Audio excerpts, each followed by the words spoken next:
Welcome to Personal Development Mastery Podcast, and this is another snippet of wisdom where I select my favorite, most insightful moments from previous episodes. Let's dive right in. The basic instruction, I suppose, in meditation, what we call is vipassana or Tibetan insight meditation. I think that would be the best word to use. Insight meditation is what I teach. Mm-hmm. And it's not a mantra and it's not transcendental and you don't go somewhere. It's simply, well, let me explain. Let me suggest it this way. Have you ever been listening to somebody and all of a sudden you're not listening to them anymore because you're thinking about whether you left the stove on? Yes. And then all of a sudden your brain kind of says to you, "Psst, hey, Adji, you're not listening to the guy." And you all of a sudden you go, "Oh, I'm not listening. Oh my God." And then you get a flood of judgments and you got to think, how am I going to get him to say it again without letting him know, blah, blah, blah. But then you go back and you listen to him again. Well, that's what meditation is.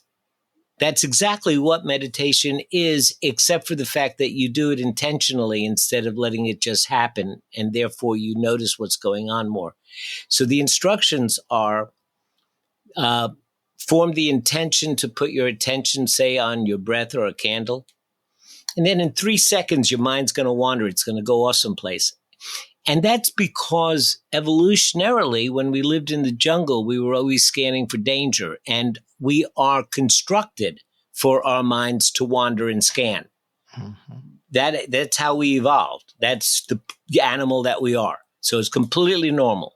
So when people say, "Oh, I can't sit still because my mind goes," well, yeah, that's what happens. But then at some point, your mind goes, "Psst, hey, you said that it was your intention to pay attention to the candle." You go, "Oh," you kind of wake up. That waking up is the moment of mindfulness. Mm-hmm. It's not paying attention to the candle. It's waking up when your mind wandered. And then you remind yourself, then you have the flood of judgments. So now you get to observe your judgments. And after you do this several times, you kind of get bored of them and they kind of go away on their own without forcing them to go away. And then you begin again. And every time you begin again, you're forming a neural pathway in your brain that says, "I can do this. I'm capable. I can begin again. I can fail and I can begin again." Mm-hmm. And that helps us develop a tolerance for discomfort, which gives us the ability to risk more and learn more and grow more. And as we go through this process, so it's not about quieting the mind. It's not about calming the mind or having white noise. It's about beginning again, failing and beginning again, failing and beginning again, failing and beginning again. And we do it in this safe place where nothing's at risk, but it gives us the ability to train ourselves to go into the real world and fail and begin again. You know, and try and experiment and have, ideas, notice. Mm-hmm. So we develop all these skills.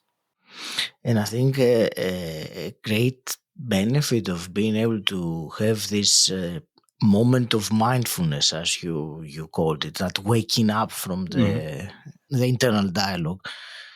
I think once you experience that over and over again, then you can utilize it or bring that awareness at some point when you are not on your cushion meditating, when something happens in life and you, rather than reacting immediately out of the conditioning, as you were saying earlier, to waking up for a moment to be present in the moment. I think it's so useful. So useful. It is, like you say, if the only thing that meditation was good for was sitting on a cushion, it wouldn't be worth it. It wouldn't be worth the time and the effort. You got to bring it into your life. And so what So we have all experienced, I believe, we've all experienced being in a conversation. And even as we're speaking and saying one thing, there's a part of our brain that's evaluating. It's saying, oh, this isn't going well. Or I can't wait till I get to the punchline.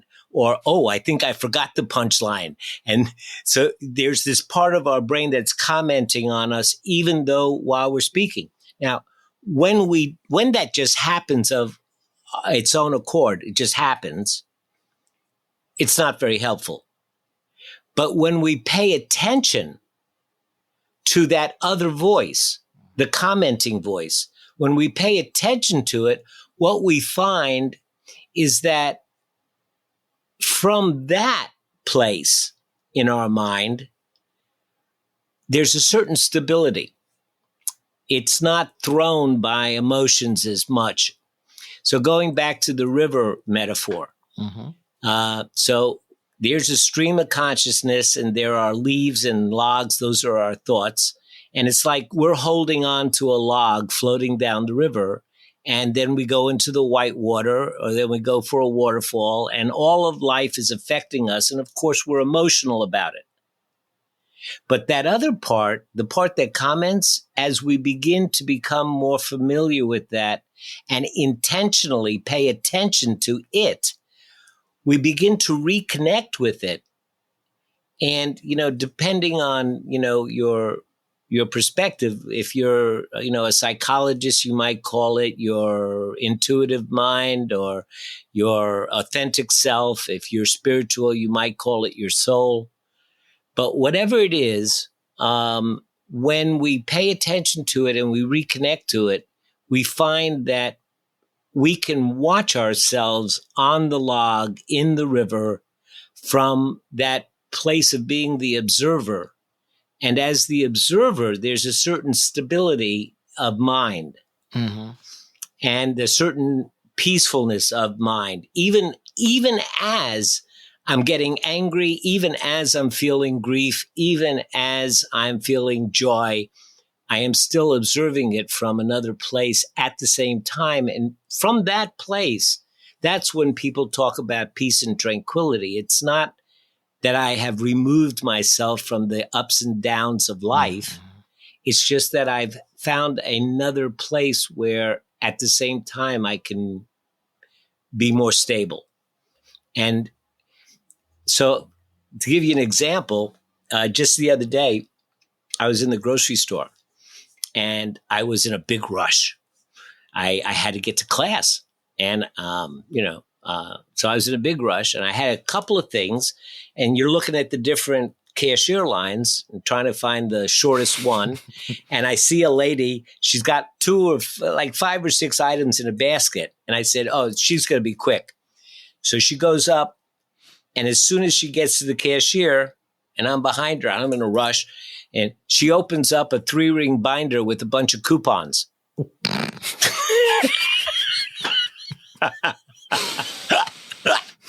And I go, oh no.